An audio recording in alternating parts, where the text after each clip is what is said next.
Кайсыр мен Олжас Тоқой FNAF ойыны танымал болып жатқанда оның фанаттары оған әртүрлі пародия жасауды бастады. Біразы керемет, біразы орташа, біразы Чмоский. Кереметтердің арасында Бестон Кендимен деген бөлімі бар. Мен оны ойнадым. Бүгінгі видеода мен сендерге бұл ойынның сюжетін және геймплейін айтып берем. Егер осы видео ұнаса, лайк басып, комментарий жазуды ұмытпайық. Ал мен бастаймын. Кеттік. Бірінші әрине сюжет. Бұл оқиға Мэри Шмидт есімді қыздың басынан өтті. Мэридің анасы қайтыс болған етін. Оны еске түсіру үшін ол кезінде екеуі бірге жасаған оригами ойыншыға көмектесетін. Оның тек папасы және інісі бар етін. 1960 жылдары Мэри тұрып жүрген қалада мысықтың және тышқанның театры ашылады. Ол сол жаққа барып ойнауды өте қатты ұнатады. Бірақ 1961 жылдың 10 қазанында сол тышқанның рөлін ойнап жүрген актермен тығылыспақ ойнап жүреді. Ол тығылатын жер таппайды. Бірақ бір сәтте мысықтың рөлін ойнайтын актердің бір бөлмеден шығып бара жатқан көреді де сол бөлмеге кіріп шкафқа тығылып қалады. Ойнап жүрген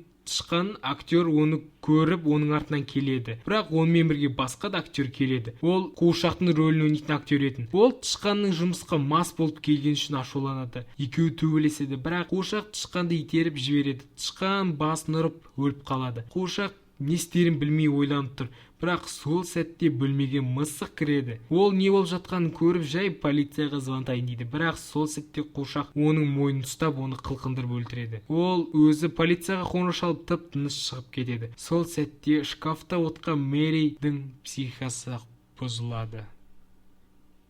Содан соң компания 1961 жылдың 19 қарашасында аниматроник жасайтын зауыт ашады. Сол жерде бастапқы екі аниматроник пайда болады. Олар мысық және тышқан. Содан кейін 1962 жылы 19 қарашада сол екі аниматрониктардың кафесі ашылады. Мэри сол жаққа інісімен және папасымен бірге барады. Бірақ оның інісі біреуіне шылай жақын барады бір сәтте робот оны ұрып жібереді. Содан кейін қызға қорқынышты құбыжықтар келе бастайды. Олар мысық, тышқан және қуыршақ. Олар шыны керек өте қорқынышты, мүмкін FNAF 4-тен де қорқынышты сияқты. Мына күліп тұрған тышқан сенің бірден жаныңа қарап тұрған сияқты.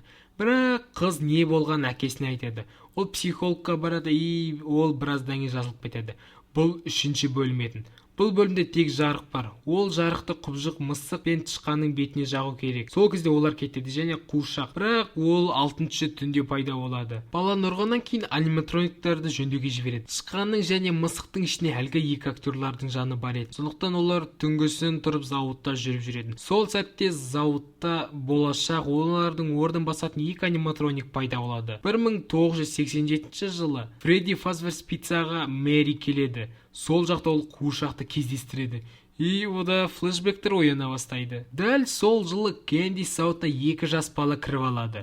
Оны көрген мысық оларды ұстап аниматроник жасайтын станоктың ішіне салып жібереді. Солай Кенди және Сэнди пайда болады. Оларға басқа кафе ашады. Сол жаққа Мэри жұмысқа тұрады, күзетші рөліне. Оған дейін басқа күзетші бар еді, бірақ оны таңына өлі табады. Бұл бөлімде тек есік және камера, жарық жоқ. Аниматрониктардың келген оның жанып тұрған көзіне білуге болады. Бірақ ескі тышқан және ескі Кендидің көздер жанбайды. Және тағы да мына аниматроникқа қарау керек. Оның аты Бленк. Ол алдыңғы терезе арқылы кіреді. Оған қарамасаң, ол ояқты сындырады кіріп кетеді. Ал мына пингвин болса есіктерді ашып, басқа анимароботтарды кіргізеді. Сондықтан мұқият болған жөн.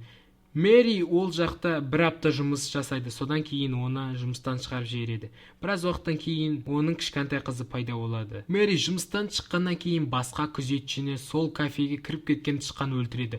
Содан кейін тергеу басталды. 1993 жылы тергеу кезінде кафеде өзімен өзі жүріп жүрген Кенди байқалады. Ол өлтірді деп ойлап кафені жабады. Барлық аниматрониктарды ескі зауытқа жіберілді. Сол жерде бәрі сынып қалып, бәрі өшіп қалады. Бірақ біраз жылдан кейін Мэридің қызы өзінің достарымен сөйлесіп отырады. Оған достары ескі зауытта отыра алмайсың деп мазақтайды. Амал жоқтан ол жақта 5 түн отырады. Бұл бөлімде тек камера, есік жоқ. Оның орнына телефон. Егер басқа бөлмеге телефон соқсаң, ол сол бөлмеге аниматрониктер барады. Соңында бұл жақта ебать болып жатқанын біліп, ол жақты жағып жібереді. Осымен FNAF бітеді. Әрине 4-ші бөлім бар дейді, бірақ ол шықсын, содан кейін көреміз. Ал сендермен Олжас Тоқабай, бұл мини обзор. Егер осы видео ұнаса, достар, лайк басып, комментарий ұмытпайық. Ал сау болыңыз.